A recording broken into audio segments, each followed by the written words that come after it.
let's get going. All right, guys, welcome back. Welcome back to Let Me Fucking Talk. I am your host, as always, Lynn Lopez, and I have Aldo here, as always. And we also have Eric here today, but he's just chilling. We're going to be working on something really cool. Hopefully it might be in this one, probably the next one, but you guys will see it. But anyways, let's redo this because we actually recorded an episode last weekend, but yeah, I fucked up, yo. The quality was not up to par. And no, hey, I already told Aldo it's not a big deal. Shit happens. But I think it worked out because honestly, I wasn't even 100% that day either. I was fucking hungover. And I was even looking at the video and like my face looks so puffy. You're not hungover right now? Nah, I'm chilling, dude. Honestly. Just tired? Yeah, I'm just a little tired, but other than that, I'm good. I had gone out to Ben Nikki last night, super last minute, which was a lot of fun. Break that down. How was that? Dude, that shit was tight as fuck. Honestly, I love Ben Nikki. I haven't seen him in a year, actually. Last time I saw him was in January also. And honestly, he gets down. And Gravedigger's closing techno set was pretty interesting too. But other than that... Did you meet the mailbox? Dude, that was so funny. Because, okay... Well, let's explain. We talked about it last episode, but I don't really want to. Honestly, I'm kind of happy. I'm kind of happy we scrapped it because I don't want to get into it too much. But an influencer did kind of get into it with Academy. If I'm sure you've seen it all over TikTok. If not, you could look it up. And I saw the infamous fucking mailbox, and that shit's so funny to me. But other than that, it was a good night. I had a good time with Nancy. Shout out Nancy because bro, I was in bed. It was like 9 or 9:30. I get a call and she's like, what are you doing? Are you sleeping? And I was like, no, but I was probably gonna go to bed soon. She's like, well, do you want to see Ben Nikki? I got out of bed so fucking fast, did my hair, did my makeup, and just hopped on out of there. And I regret nothing. It was a good time between her and me, and then her friend Kimberly. It was really tight. But it's funny whenever I see Ben Nikki because all you see is his fucking veneers, bro. His bright ass veneers. It's a fucking horse. Dude, I feel like his veneers just be like glistening with all the lights that hit him. But I can't say it enough. I fucking love Ben Nikki. What kind of set that he threw down? It was mainly like, hard dance. It was all of it. That was the whole appeal to yesterday's show, is that he played like all the genres that he plays out all in one set. I feel he did like kind of lean towards his extreme stuff a little bit more, but I wasn't mad at it. It was a good time. And then Friday, I also went out too. I went to Reggaetonlandia, which was a lot of fun. Shout out Too Deep. Thank you again. Because he listed us, which was fun. Too Deep's so fucking nice, dude. He's so sweet. And honestly, there's nothing better than a night where I can get real feral with the girls and the girly pops and just dance to reggaeton all night. Nothing makes me happier. It was funny though, because I was like, I have work the next day. So I was like, okay, we're going to leave early. And then I ended up staying back because Nicole did have to leave early. And so did Nancy, because Daisy was taking Nancy back to Peter's house to get her car. So, and then I was like, we ran into Aaron and a couple of like their friends. And I looked at them, I was like, you know what, I'm gonna stay back. And they were like, are you for real? And I'm like, yeah, I'm gonna stay back. I'll just go home later. And they're like, all right. So I stayed back and I partied for a little bit longer. And then I really felt it at work the next day. But honestly, I regret nothing. I had so much fun. I've been really wanting like a really fun reggaeton night. And dude, okay, I don't know why, but I've been, because you know how when a certain like album comes out, you're not sure if you're gonna hear certain songs in the clubs because some like go and then some don't. I had a feeling this one would, but I haven't heard it played out yet. But Gatas off Raul Alejandro's album, I got to hear it in the club and I was so happy. I was like, this is tight. But yeah, I'm excited for this year, guys. We've already discussed this in the last one. Very excited for this year. So much that's gonna happen. And I feel like January is very much that trial month where kind of rough, guys. It's kind of rough. I'm not going to lie to you. Even though I was very excited for this year, and I still am, this month has been a little rough. And I mean, a prime example is that we filmed a whole ass episode last week, and it just did not work out, you know? And I feel like it's a good lesson in that just because things may not work out in the beginning, it doesn't mean you can't just like scrap it and redo it and get back on it. And that's how I felt with earlier this month. I had a lot going on. I think it's also because I was just adjusting to everything that my new job entails and the people that I got to deal with and certain conflicts. And I really got to really experience certain patients that wanted to test my patience. And I think now I feel more leveled out. I feel excited because we're at the end of the month already, which is crazy. The month's almost over. And February's about to kick in. I feel like February is really going to kickstart everything that we have going on this year. So it's exciting. Between like the guy stuff, my stuff, it's going to be a good year. I'm excited. And then I just bought my tickets to see Seven Lions, who I haven't seen in, I think, before the pandemic. Nocturnal. Actually, no, you didn't even see him at Nocturnal. You went to go see somebody else around that time, I believe so. I don't know. It's been a minute. It's before the pandemic, essentially. Sure. Yeah. So it's been a couple years. Isn't that crazy that like the beginning of the pandemic has now been like a couple years? Time fucking flies, bro. Yeah, it's 2023, guys. Yeah. Where are the flying cars at? in the Jetsons, bro. That shit's cap, dude. We're fall behind from. Dude, I'm saying, like, bro, I just saw an article about how fucking Tesla blew up, and I'm like, bro, can't even get Teslas, right? Yeah, I didn't even see the news. No, I literally just saw it right now. I guess there was like I forgot what freeway it was, but the engine spontaneously caught on fire. And I'm like, bro, that's fucking crazy. But speaking of Teslas, I saw a tweet by Teresa, and it was saying exactly what you said, that Teslas are the new Prius drivers. Dog, I have been saying this. That's why I had to quote tweet her about it. I've been saying this shit. Like, dude, and it's unfortunate because I genuinely do love Teslas. Don't get me wrong. If I could afford one, I'd probably get one just to use as like a daily driver for. Would you get like city. just like the regular one, the SUV one, or like the truck? The Cybertruck? Fuck no. That's not even a truck, dude. That shit is stupid. Like, people listen, man. People just love to blow smoke up Elon's ass. Listen, the Cybertruck is not it, in my opinion. No. I would definitely get either the Plaid or the other sedan one. Pretty much one of the four-door ones. Yeah. And I would wrap that shit with matte color orange. That'd be interesting. Yeah, because it'd be an orange Tesla. I didn't even think about that. Come on now. Bro, that's so funny. I'm not going to say names on here, obviously, because, legal reasons. But I don't know if you saw, the dude we used to pick up from, like, in the arts district? We used to pick up certain things. Yeah, some skills. But I had seen his tweet recently where he's just like, I went on Pill Report or whatever. He's like, I seen some old reviews. Oh my God, yo. Dude, that shit was fucking funny. Did you see the reply that someone replied back to me? He was like, you sir, someone told him, was like, not all heroes wear capes. And then somebody else was all like, oh man, you kept people alive during that time period. Dog, that is crazy.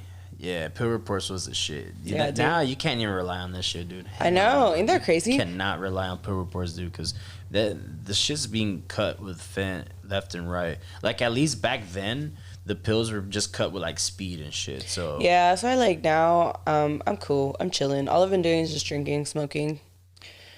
Yeah, that's all I do as well. Just drink, smoke, maybe some psychedelics here and there. But other than it's been a minute for me. It's just too risky. It's not worth the risk and reward is very lopsided. Yeah, no. But other than that, I've just been chilling. That's good, dude.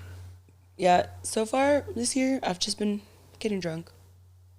But I gotta figure out what month I'm gonna do my sober month, because every year, guys, I do 1 month where I'm just sober, no alcohol, just chilling, giving my liver a break. I'll figure out when I'm gonna do it. I feel like a lot of people like to do that for January, but that doesn't work. It didn't work for me. I'm gonna have to push it back to later in the year.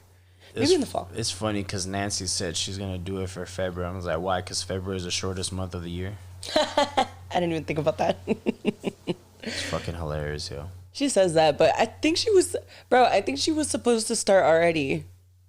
I don't know. She was supposed to start in January, right? So here's the thing, because her and I, we went to AEW, and I had bought beat boxes, and then she was all like, "Oh yeah, I wasn't supposed to drink." And I'm like, oh, fuck. Then in that case, give me these beat boxes. She just snatched them shits out of my hand. Hell nah. I was like, I'm already drinking, might as well. Yeah. That was around the weekend when she went, she did a bunch. She went to that. She went to Disney like twice. Yeah. Yeah, she was out and about. That's good for her, though. But yeah, if she does genuinely say that, the February is gonna be her month, then fuck it.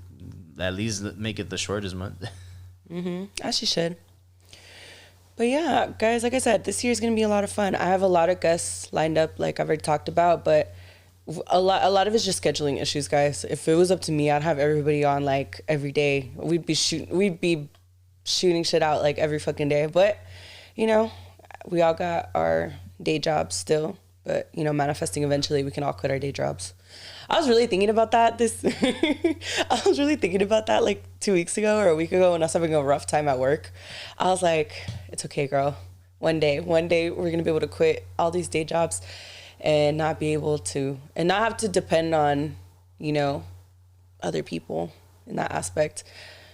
I don't know. I was really talking about that with Ernie too recently because we had our little meeting, which Eddie didn't show up for because someone was hungover, but it's okay. Next meeting.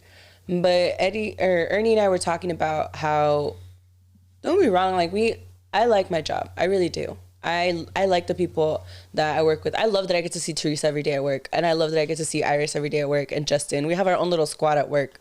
I love it. And my job's really easy. I'm never going to complain about my job because I get paid a certain amount and it's, for the most part, it's very low effort, you know? And like I tell Iris all the time, I'm not going to complain about getting paid a certain amount just to sit here and do things here and there. Like, nah, I'm not going to complain. If anything, I'm very grateful. I'm very, very grateful for everything that I have. However, definitely want to make it, like, I ain't got no option. Something's going to pop off, and that's what Ernie was saying too, that the reason he likes to have his hands in so many different things is because something's got to stick eventually. And it will for sure. I think the circle that we have and the people that we surround ourselves with all have that same drive. And I know that for sure with Aldo. I know that for sure with Eric, Ernie, Eddie. We all have a certain passion in us where we are determined to make all our dreams, all our goals, all our creative dreams happen somehow. Don't know how, don't know when, but it'll happen. It's been really cool too. I'm kind of happy we kind of scrapped last week because last week it was a lot of, don't get me wrong, the last episode was cool, it was fun, but we were just talking about like different chismes and all that stuff that I had seen on TikTok. But one thing that I'd seen that I've really am happy that I've been seeing on TikTok is this conversation of Latin inclusion, but not just, but specifically like Latina creators. And a lot of it is because there's been a lot of controversy with all these brands that push all these like white influencers and inviting them to these big ass brand trips, giving them all these big deals. But when it comes to people of color, and this is like any industry, because how many times has Sav had this conversation like on Twitter about, you know, producers and DJs where, you know, like that running joke that Latin tech house is a bunch of white DJs now, even though it's like the music is derived from Latin culture. It's the same thing with even TikTok. You know, there's a big discussion in the fact that people of color creators, like they don't get paid the same, they don't get treated the same. Their contracts look very different compared to like their white peers. And it's been cool seeing this train go on lately where these like women are like, hey, I'm a Latina creator. Like, let's all follow each other. Let's all connect. Let's all like, you know, support each other. And as we should, because I think that is the one thing that I love about Latin culture too, is that we are, even though, don't be wrong, the one thing that kind of pisses me off about us is that we're the first ones to defend each other, but also the first ones to go at each other. Like people who are like, oh, you're Salvi, you're Mexican, or like, you know, like that kind of beef. But in reality, like, look, for example, Bad Bunny, dude. He's one of the top, I know I use him as an example a lot, but that's because it's the biggest example right now. Bad Bunny is the top artist right now. He's making the most money. He has the best contracts and he's blown up so much, but that's because a whole ass community, the whole Latin community was able to collectively push him there. And I think we can do that with each other when it comes to other Latin creators, producers, DJs, influencers, all that stuff. Like we all need to come together and support our own community. And I think that we can definitely make that happen. And I saw it in particular with this, well, I've seen a lot of TikTok creators, like smaller ones, talk about it. But I saw this one in particular by this girl, Gabriella Bandy. She's pretty well. She's like I think she's like a makeup influencer. I don't know. I've seen her name before, but I don't really follow her like that. But she was saying how the one thing that us Latinos need to like collectively just learn to support each other.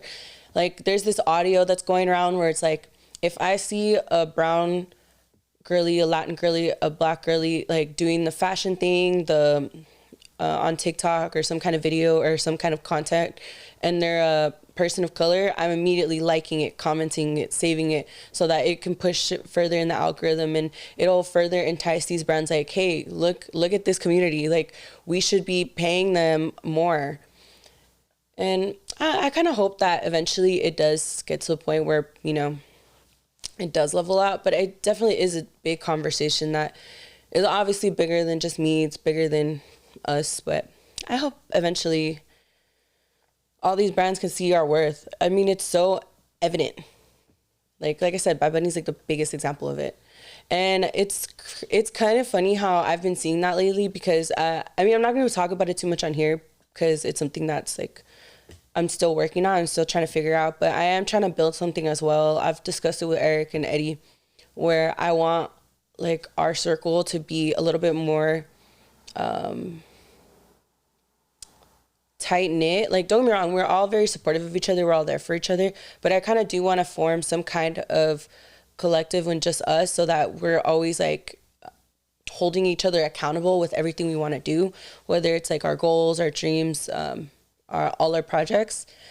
And I hope that eventually that catches on, because bro, Latinos could take over the world for real. We really could. We're so big. I think the last census for even just like the United States, like it's a 40% population is Latinos, like people of color. I don't believe that shit because a lot of black people don't do the census because they don't trust that shit. So it's true, but in general, like you can see like people of color, like we take up a lot of space. But oh yeah, if you generalize, you know, yeah, if you just generalize based off of like the percentage of white people and just people of color, you know, whether black, white, black, Hispanic, Asian, you know, Islander, what have you, pretty much not white. Yeah, we definitely outnumber them. I had seen a clip. I'm gonna butcher this so bad though, but it was like some clip on TikTok where it was like this Republican debating with like this Democrat about, I forgot what the fuck they were debating, but I remember him in particular. He was saying like, bro, the black people and the Latinos, like they need to come together, bro. Like we could literally take over the political parties and like, you know, run everything if we would just all stop fighting with each other and just band together. And it's so fucking true, dude. Honestly, I don't know. Like I said, we're our biggest supporter, but also our biggest critic. I think that's the word. But I feel like that's so us as well. Because I think about that just even in my own family too. They'll be the first ones to fucking talk shit to each other. Like I'll sometimes watch my tias like talk shit to each other. But the minute someone on the outside tries to like fuck with them, they're the first ones to defend. And I mean, that's just how we are. But I think we need to be more on the supportive side of each other, you know? So it's definitely like a topic. So any Latina creators out there, don't feel like you can't take up space in the creative world or in your job. Like even in the corporate world, like a lot of people of color get, you know, ignored compared to their white peers. So take up space, make yourself present, it sucks because we do have to work harder, but at the same time, like I kind of like that because I don't want shit handed to me. I don't know. I do think it should be easier, but definitely take up space. Don't make yourself small. And yeah, I hope it gets better. Other than that, but motherfuckers need to step up to a plate too, though. That's what I'm saying. Because I'm not gonna lie, this whole like, because you often hear that, oh, we need more diversity. We need all this. We need all that. Blah blah blah blah blah. That's cool, but the problem with that is people are only doing that to satisfy those with the loud mouth of, oh, you need to do this because of this, that, and third. I'm like, no. You want to do it because a person has the work ethic, the talent, the drive. That's the people that should be put on the pedestal and. But that's what I'm saying. That's what I'm saying. Take up space. Like, don't make yourself smaller just because like you want to like be quiet and not cause trouble. Like, no, dude. Like, because I know so many people who are so talented and such hard workers, bro. Latinos in general, like a lot of us are very like hardworking people, you know. So take all that fucking hard work and put yourself out there. Take that risk. I think that's another thing too, is that some people sometimes are scared not to. And a lot of that is like, especially first generation, it's a lot of ancestral trauma, generational trauma. A lot of it's that too, because, you know, we're taught like, hey, what you're supposed to do is, you know, go to, like, our parents came here to have a better life for us. So we have to, you know, go to school, get a good job, and just like work that same job and have safe benefits and like all that shit. And don't get me wrong, I think that's very important. And, you know, the people that do that, this isn't me knocking them at all, but for the people that want to succeed in like this creative space, for example, you kind of do have to take that risk, and you kind of do have to ignore like all the critics from not only our own families, but just all that generational trauma that's like dumped on us, like what is expected of us. We have to push a lot harder just between our own family sometimes. And it's rough out here, because I remember I had a conversation with my dad once where he was just pressing me about what I want to do with school or, you know, with work, because this was before I even got this job. Now I got this job, he's kind of calmed down a bit. But I remember I even told him, I was like, I know you don't get it, and you don't understand like what I want to do, because even at the time I didn't have 100% idea of what I wanted to do, because I hadn't even started this yet. But I told him, I was like, look, I know you don't have faith yet, but I have faith in me and I have faith in myself, and that's all I really need right now. And I know eventually I'm gonna get to a spot that I think that's just like my goal, and that's my dream. It's just one day for me to be comfortable enough to, one, obviously I can take care of him, but also so that he can see that it's like it's worth it, you know. And to be a creative, you have to fight through all that like Latin stigma, especially when you're a first generation kid, or even if you're not first generation. Just like, our families work so hard to come here and give us a better life, and for that, it's not like, I feel like parents think that by us not doing the norm, we're not grateful for that. But like, obviously of course we're grateful for it, you know. But at the same time, like, bro, we didn't really ask for it. And and to Latin families, that sounds fucked up, but it's not. And just like, dude, we didn't ask for it, we just happen to be born into it. And if you want a better life for us, you have to allow us to not only make mistakes, but to fight for our dreams and for everything that we want. Because if you have the drive and if you have the hard work and dedication, it will happen. I have faith in that. I really do. I really have faith that everything that we want, we're going to manifest it, and we're going to work hard for it. And that's the other thing. And I think we've had this conversation. I think I've had this conversation with both of you. But I feel like some people think that manifestation is like, oh, just putting it out there, like, oh, I just want this. Like, yeah. And it's supposed to just fall in your lap. That's not how manifestation works. Yeah. You have to put in the time and the drive, and the universe will reward that. The universe will make those manifestations happen, and the universe will give you roadblocks, and it's not going to be easy, but it'll happen eventually. You just got to put in the hard work, and some people just don't want to fucking do that.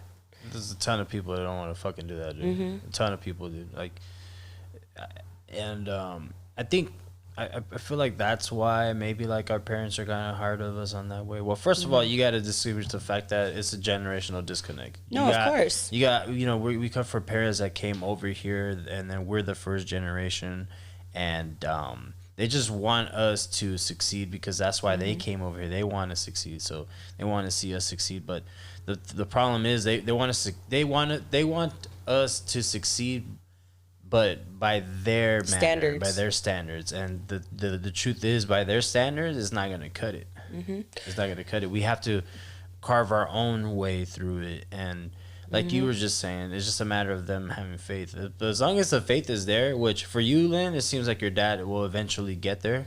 Yeah, I'm not tripping, because and you shouldn't. Because at the end of the day, even though my dad questions a lot of my decisions, like internally, he doesn't say it out loud, but I can tell. he's still there for me, dude. Like, my dad's there for me. If I ever don't have money, or if I ever, you know, don't have food to eat, he's the first one to fucking check up on me and be there for me. And sometimes that's all you need, is just someone there, is a parent who's just present, even in the small things. Even if, don't get me wrong, he still questions my life choices, at the end of the day, he's still there. And not only that, but I think that there's such a big disconnect, because people think that it's still easy to fucking buy a home, to fucking raise kids, raise a family. Bro, in this economy, it's so different compared to like years ago. And it's not only just a disconnect in generation, but it's a disconnect in culture, because at the end of the day, our parents, bro, my fucking family grew up in a fucking small ass fucking pueblo in Oaxaca, like literally dirt. And so it's so different growing up there compared to here. So it is, and I see it especially with my tias, with like my little cousins, because for them, I'll listen to their conversations and they're like, oh, you should be grateful, you know, like the way we grew up. And I'm like, okay, but at the same time, like, we grew up differently. Like my cousins, they're used to culture here. You can't compare the two, you know? And I think it's hard for our parents to understand that. And so for them, it's like, oh, we came here to give you a better life. Like,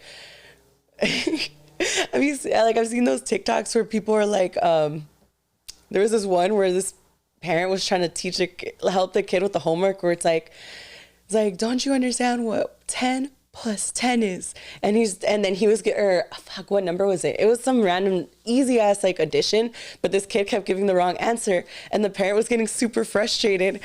And there's like, ¿Qué no entiendes? Like, do you not, like, what do we send you to school for? No. And the caption was like, did anyone else's trauma get triggered by this? Because I don't know if it was just me, but like, I know like my parents were like that, where like they're trying to do my homework with me, and I wouldn't understand. They're like, how do you not understand? Because we came here to this country, we put you in a school, and like, you're not, and dude, it's different, you know? I don't know. That's how my dad was. Bro, I feel like that was all our parents. No, my mom wasn't like that, because my mom, she didn't know shit. She just legit said, oh, well, I don't know. You're just going to have to ask this question tomorrow when you go back to school. See, your mom's nice. I love your mom. Yeah, my mom's cool. My dad was a piece of shit. He was the one that would be like just like right now, we just saying, is like, what? He would say in Spanish, like, then why, then why are you going to school then? Like, this doesn't make any sense. Like, you're going to school, you should know this. And I'm like, no, I'm going to school so I could try and attempt to learn this, you stupid ass. Like, this doesn't make any sense, but yeah, man. It's the disconnect. Yeah, I have a little more faith in our generation, or maybe I'm a little different, because I think about this a lot too, where sometimes I feel a disconnect when trying to connect with some other Latina creators. Some yes, some no, because obviously there's common ground in that, like, we're all Latin, we all grew up very similarly, but also I feel like I'm not traditional in the sense that, bro, I don't want kids. I barely believe in the concept of marriage. I technically was born Catholic, but I don't practice Catholicism at all. And I am determined, but I feel like a lot of us in this generation, whether we have those same, you know, goals and whatever, I feel like a lot of us all are trying to be better, in the sense that we're all trying to break our generational trauma. A lot of people know what the fuck that is now, and they know what trying to heal your inner child is. And I'm hoping that this generation can be a little bit better with understanding. And that's the one thing too, though, is that even though I want our parents to understand us, I do understand that, you know, our parents did go through a lot of trauma, and they weren't given the tools or given understanding and how to work through that. You know, a lot of our parents are very old school in the sense that they don't talk about their feelings, they push all that shit down, and if it was up to them, like, you will, like, you're not allowed to talk about like certain things, you know. And I think this generation, I'm hoping that this generation, that we all do better, in the sense that we could, moving forward, like with their kids, they can have a little bit more patience, and, you know, they'll raise them a little differently. But also that they have the understanding that their parents did go through their own traumas, and it's not completely their fault, and just have the patience, and hopefully eventually, like, they kind of work through it themselves. And yeah, like I said, I'm very excited for this year, and I'm hoping that with this podcast too, that I can connect with other people who have a very open mind and very open perspectives, and are willing to have those conversations with, you know, having more inclusion and being supportive of each other. And that's why all the guests that come through here, I do want to try and keep a lot of my guests POC. Don't get me wrong, I'll probably have some, I do have white friends, guys. Okay, I talk a lot of shit, but I do have white friends. And that are really cool. And I would... That's very shocking. I know. But, bro, there's people like, bro, Ivar, Kellen, like, cool people. But I do want to use this platform to put a spot more on POC creators and POC people. I said POC people, and that did, but you know what I mean. Okay, you know, like, I have amazing friends who, like, and I want to use this platform to not only share their stories, but also share, like, their perspectives and the way that they see the world and the way they see themselves. And I hope everybody can take something from this, like I always say. And I'm excited. Like, I have people who, like, I talked about this last time, I've been through all different kind of walks of life. And I think eventually, I hope this grows so that everybody that listens to this, we have our own little community and we can all support each other. And that's all I want. I want to build, I'm such a, like, person, I don't know if it's just, though, I think because growing up, like, I'm not super close with my family. I didn't have a close-knit family. That's what I'm saying. I'm not a very traditional, like, Latina. Like, I have family, but I'm not as close with them. So I think because of, like, my trauma, I crave community. But I think that's just the Latin in us anyways. We're very community-based. And if I can create my own community where everyone can feel included and everyone can feel heard and feel like they can use their voice and I can push other people to use their voice, I'll be very happy. Yeah, guys. Like I said, I think this one, I wanted to keep it short because it's kind of just like intro back into the year. And the next ones that we're going to do, there's going to be a lot of guests the next one, which is very excited. I think you guys will be surprised, but also not surprised by the people that I have on next. It's going to be fun. It's going to be a good year, and I'm excited. Are you guys excited? Lots of people with melanin. Yes. But yeah, I think I'm going to wrap this up. Yeah, like I said, we're going to keep it short. I'm very excited for you, Lynn. And just excited for this year in general, dude. Like, there's something about this year that just feels good. And I'm cherishing it the most because... oh, man, 2024 is going to be one of those dog shit years because of a bunch of bullshit, you know, with politics and just unnecessary shit that I definitely encourage people to not focus on and just start working on that this year. Focus on yourself, build the things that you want to see for your future and for those around you that mean something to you. Yes. Because obviously there's going to be a lot of people that are, you know, not lack of better terms, but just passerbys. Mm-hmm. And it's nothing against those people. As long as those people come around with good energy, then, you know, return that as well. But also don't let those individuals latch onto you because the last thing you need moving forward is just people that weigh you down. No, yeah, especially for this year. Like I said, I think this year is going to be a year of growth and building something more and bigger than myself, for sure. And I feel that energy with a lot of people in my life. I feel like we're all just laying the foundation to build something big. And I am very excited for everyone on here to see that journey as it grows.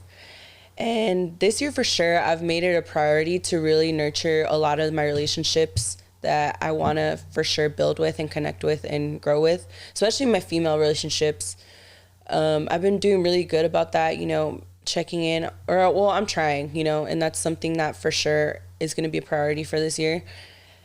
You know, make sure that I have the women in my life that, you know, I believe in and are strong, and we can all just be supportive of each other. Because especially in society, especially with females, there's so many times where people just want to see a cat fight and just see women tear down other women, and I don't want to do that. Don't be wrong, some women are weird. I will say that. There are some women out there that are weird as hell, and I don't support every woman because some things I don't agree with. But at the end of the day, I'm going to still have love for them, and I'm going to still, you know, have respect enough for them that, you know, I'll still fight for your rights, and I'll still be here. But for the women that in my life, all of them are incredible, and I just want to nurture those relationships. And like I said, nurture all the relationships in my life that are worth it to me and worth growing with. So... Like I said, I'm excited. It's gonna be good. There's so much good energy. So no negative energy this year, guys. And I'm gonna tell you this for real. This year, if there's any little bit of negative energy, if there's people in your life that are not trying to prosper with you, grow with you, push you to be better, then you gotta cut all that negative shit out of your life for real. And that is the vibe for 2023. So yeah, guys, this was fun. And as always, I love y'all. And I'll see you for the next one. That's right. That was Lynn Lopez, ladies and gentlemen, and we are out of here. Bye.